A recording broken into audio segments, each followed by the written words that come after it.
దేశవ్యాప్తంగా జరిగిన ఉప ఎన్నికల్లో బీజేపీకి అయితే జలక్ తగిలింది. 8 చోట్ల ఉప ఎన్నికలు జరిగితే కేవలం 2 చోట్ల మాత్రమే విజయం సాధించింది.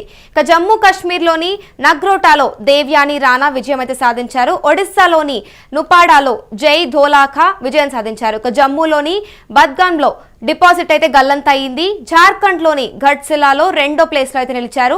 మిజోరంలోని డంపాలోను డిపాజిట్ అయితే గల్లంతయింది. ఇక పంజాబ్ లోని తర్న్ తారన్ లో బీజేపీకి అయితే 5వ ప్లేస్ దక్కించుకున్నారు. అధికారంలో ఉన్న రాజస్థాన్ లో అంటాలో కూడా 2nd ప్లేస్ అయితే దక్కించుకున్నారు. ఇక తెలంగాణలోని జూబ్లీ హిల్స్ లో కూడా డిపాజిట్ అయితే గల్లంతయింది.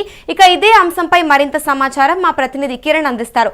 చెప్పండి కిరణ్, ఇప్పుడు ప్రస్తుతం ఏదైతే బీహార్ ఎలక్షన్స్ జరిగాయో దాంట్లో కూడా వన్ సైడెడ్ గానే ఎన్డీఏ కూటమి అయితే విజయం సాధించుకుంది. మరి బీజేపీకి కూడా మంచి సీట్లు అయితే దక్కాయి. కానీ దేశవ్యాప్తంగా ఏవైతే ఈ ఉప ఎన్నికలు జరిగాయో దాంట్లో ఘోర పరాజయం అయితే చెవి చూసింది. దీని గురించి మీరేమంటారు?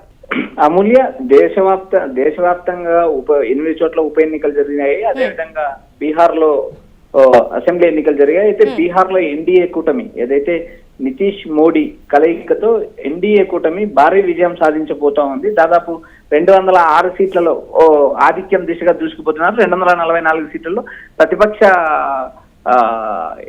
ఇండియా కూటమికి ఏదైతే ప్రతిపక్ష మహాగఠబంధన్ కూటమికి కేవలం 28 స్థానాలలో మాత్రమే లీడింగ్ ఉంది.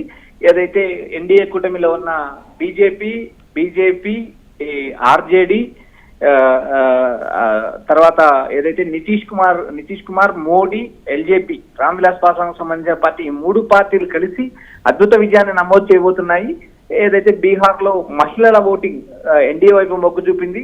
నితీష్ కుమార్ ను మరోసారి మహిళలు నమ్మారు. అతనికి భారీగా ఏదైతే పట్టం కట్టబోతున్నారు. ఇదే విధంగా దేశవ్యాప్తంగా 8 చోట్ల అసెంబ్లీ ఎన్నికలు జరిగాయి. 8 చోట్లలో కేవలం 2 చోట్ల మాత్రమే బీజేపీ విజయం సాధించే అవకాశాలు ఉన్నాయి. లీడింగ్ కొనసాగుతా ఉంది.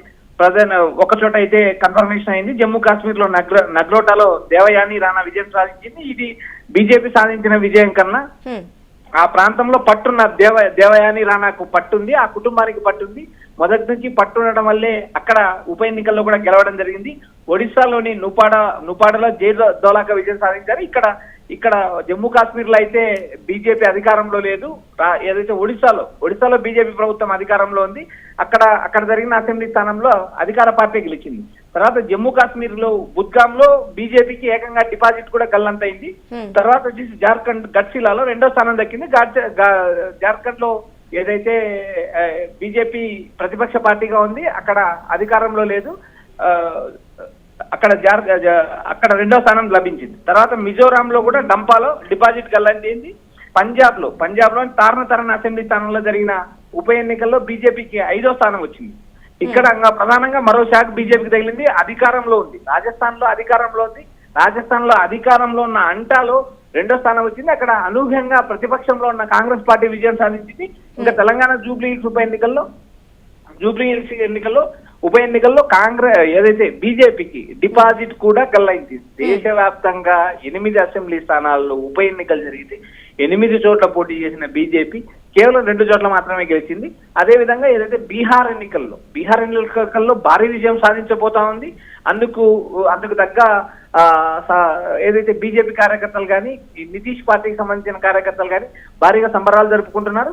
ప్రస్తుతానికైతే ఈ ఉప ఎన్నికల్లో బీజేపీకి గట్టి దెబ్బ పడిందని చెప్పొచ్చు. అమూల్య, మరి ఇప్పుడు కిరణ్, గతంతో పోల్చుకుంటే ఇప్పుడు జూబ్లీహిల్స్ ఎన్నికల్లో ఈసారి అంతగా అయితే ఓట్లు దక్కించుకోలేదు. కనీసం సగం మాత్రమే దక్కించుకున్నట్టయితే తెలుసుకోవచ్చు. కనీసం డిపాజిట్ కూడా దక్కలేదు. దీనికి పార్టీ రియాక్షన్ ఎలా ఉంది?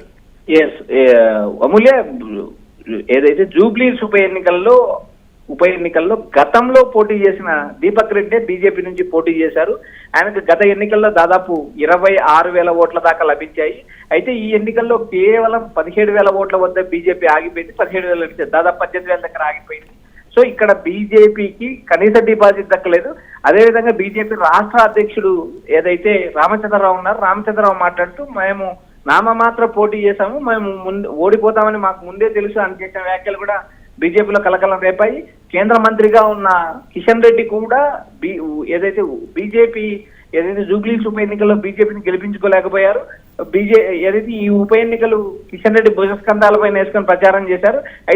కానీ వారికి విజయం లభించలేదు. వీరికి దేశవ్యాప్తంగా దేశవ్యాప్తంగా జరిగిన ఎన్నికల్లో బీజేపీకి పలు చోట్ల ఎదురు దెబ్బ తగిలిన కేవలం బీహార్ లో ఏదైతే నితీష్ సుశాంత్ బాబు అనే పేరు గల నితీష్ కుమార్ మోడీ జత కట్టడంతో అటు పార్లమెంట్ ఎన్నికల్లో కూడా ఎన్డీఏ ఘన విజయం సాధించింది.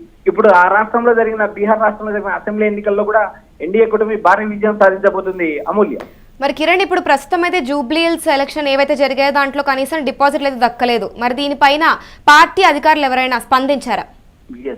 ఇక్కడ అమూల్య ఇప్పటికైతే ఎవరు కూడా ఎలాంటి స్పందించలేదు. బీజేపీ అధిష్టానం ఇప్పటికైతే స్పందించిన పరిస్థితి కూడా లేదు. వారు బీహార్ ఎన్నికల్లో తలముక్కలై ఉన్నారు. బీహార్ ఎన్నికల విజయం పైనే వారు సంబరాలు చేసుకునే పరిస్థితి కొనసాగుతుంది. సాయంత్రం ఏదైతే నరేంద్ర మోడీ బీజేపీకి సంబంధించిన కార్యకర్త మాట్లాడతాడు. ఆయన పార్టీ కార్యాలయం నుంచి బీజేపీ కార్యకర్తలకు సందేశం ఇస్తారని మనకు సమాచారం వినిపిస్తుంది. జూబ్లీహిల్స్ ఉప ఎన్నికలపై కిషన్ రెడ్డి కూడా ఇందాక ప్రెస్ మీట్ లో మాట్లాడారు. ఉప ఎన్నికల్లో గెలవడం అనేది అంత ఆశామాషి వ్యవహారం కాదు. అది అధికార పార్టీకి ఎంతో కొంత ఎడ్జ్ ఉంటుంది. ఏదైతే ఇంకా 3 సంవత్సరాల కాలం ఉంది కాబట్టి ఈ కాంగ్రెస్ వైపు మొగ్గు చూపారని చెప్పి ఆయన వ్యాఖ్యానించారు. ఏదైతే ఇక్కడ జరిగిన దేశవ్యాప్తంగా జరిగిన ఎన్నికల్లో బీజేపీకి ఉప ఎన్నికల్లో మాత్రం ఎదురు దెబ్బ తగిలింది. అదేవిధంగా ఆ బీహార్ రాష్ట్రంలో జరిగిన ఎన్నికల్లో మాత్రం ఎన్డీఏ భారీ ఘన విజయం సాధించబోతుంది. అమూల్య, థ్యాంక్ యూ కిరణ్. ఇక దేశవ్యాప్తంగా జరిగిన ఉప ఎన్నికల్లో కూడా బీజేపీకి అయితే జలక్ తగిలింది. ఇక 8 చోట్ల ఉప ఎన్నికలు జరిగితే కేవలం 2 చోట్ల మాత్రమే విజయం అయితే సాధించింది. ఇక జమ్మూ కాశ్మీర్లోను నట్రాగాల్లో అయితే దేవ్యాని రాణా విజయం అయితే దక్కించుకుంది. ఇక ఒడిస్సాలోని నూపాడాలో జై ధోలాకా విజయం దక్కించుకుంది. ఇక జమ్మూలోని బుద్గాంలో డిపాజిట్ అయితే గల్లంత అయిపోయింది. జార్ఖండ్లోని ఘట్సిలాలో 2వ ప్లేస్ అయితే సాధించింది. మిజోరంలోని డంపాలలోనూ కూడా డిపాజిట్ అయితే గల్లంత అయింది. పంజాబ్లోని తర్నతారాలోని కూడా బీజేపీకి అయితే 5వ ప్లేస్ అయితే దక్కింది. అధికారంలో ఉన్న రాజస్థాన్లో అంటాలో 2nd ప్లేస్ అయితే దక్కించుకుంది. తెలంగాణలోని జూబ్లీహిల్స్ లో కూడా డిపాజిట్ కూడా గల్లంత అయింది. ఇప్పుడు ఏదైతే తెలంగాణలోని జూబ్లీహిల్స్ ఉప ఎన్నికలు జరిగాయో దాంట్లో గతంలో పోల్చుకుంటే కూడా ఈసారి చాలా తక్కువ ఓట్లు అయితే నమోదు చేసుకుంది. ఇక ప్రస్తుతం అయితే దీనిపైన పార్టీ అధికారులు కూడా ఏమీ స్పందించలేదు. ఇక సాయంత్రం లోపైన పార్టీ అధికారులు స్పందిస్తారో లేదో చూడాల్సి ఉంది.